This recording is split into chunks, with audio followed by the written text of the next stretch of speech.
ఫైనల్గా రెడీ అయిపోయిందండి కూర. మనం డిష్ అవుట్ చేసేసుకొని సర్వ్ చేసేసుకోవచ్చు. బెండకాయ ఉల్లికారం కూర చూద్దామండి ఈరోజు. నేను దీనికోసం ఒక 1/4 కిలో బెండకాయలు తీసుకున్నాను.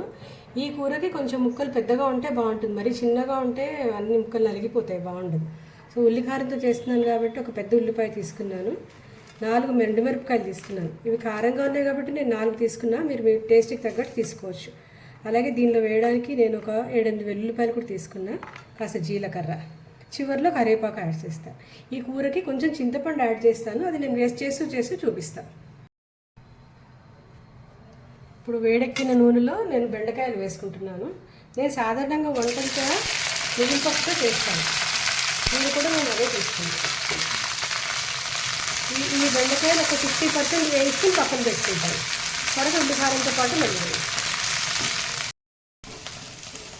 ఇందులో నేను కొన్ని వేడెక్కిన ముందు కొంచెం మెంతులు కూడా వేస్తున్నాను. ముందర చూపించడం మర్చిపోయాను. మెంతులు కొద్దిగా వేగాలి.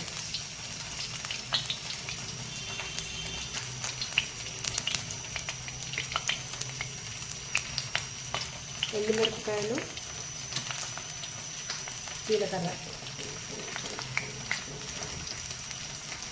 కొంచెం ఎర్రగా వేయించుకున్నాక ఉల్లిపాయలు వేస్తాను. మిరపకాయలు రెడీ అయిపోయినాయి. దీనిలో నేను ఇప్పుడు ఉల్లిపాయలు వేస్తున్నాను. ఇది పచ్చిది కూడా చేసుకోవచ్చు, కానీ మనకి ఏంటంటే వంట తొందరగా అయిపోవాలంటే మాత్రం ఇలా కాస్త వేయించి చేసి గ్రైండ్ చేసి చేసుకుంటే తొందరగా అయిపోతుంది వంట. ఉల్లిపాయలు వేసుకోవాలి బాగా. నేను దీనికి ఉల్లిపాయలకు మాత్రం సరిపడా ఉప్పు ఇక్కడ వేస్తున్నాను, తొందరగా అయిపోతుందని.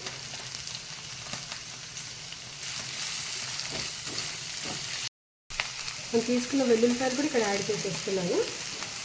అన్నీ వేగిపోయిన తర్వాత గ్రైండ్ చేసేసుకుని నెక్స్ట్ ప్రాసెస్కి వెళ్దాం.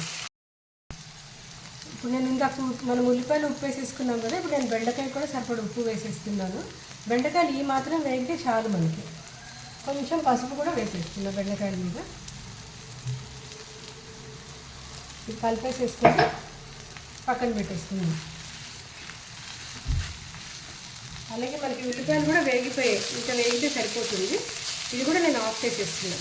చల్లారిపోయాక గ్రైండ్ చేసేసి నెక్స్ట్ ప్రాసెస్ చేస్తాను. మేము వేయించి పెట్టిన ఉల్లిపాయలు చల్లారిపోయినాయి.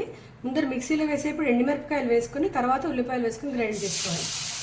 మళ్ళీ అదే మూకుల్లో కొంచెం నూనె వేసా, ఎందుకంటే ఇది వేడి మూకుల్లో ముద్ద వేయంగానే అతుక్కుపోకుండా ఒక్క పిసరు ఒక చిన్న చెంచాడు నూనె వేసానంటే ఉల్లి ముద్ద వేసుకుని వేయించుకున్నాం. ఇది ఇప్పుడు అంతా వేగిపోయింది కాబట్టి ఎక్కువ పట్టదు టైము.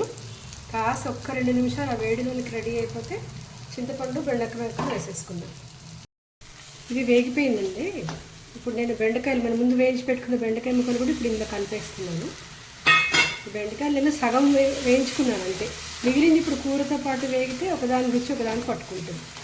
ఇప్పుడే నేను దీనిలో చింతపండు రసం కూడా యాడ్ చేసేసుకుంటాను.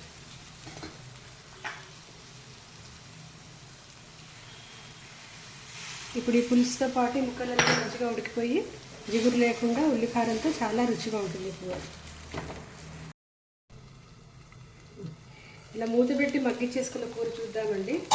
బాగా రెడీ అయిపోయింది, నూనె బయటికి వచ్చింది, ముక్కలు కూడా బాగా ఉడికిపోయినాయి. ఇప్పుడు నేను దీనిలో కొంచెం కరివేపాకు వేసుకుంటాను. అయిపోయిందండి, ఫైనల్ డిష్ రెడీ అయిపోయింది.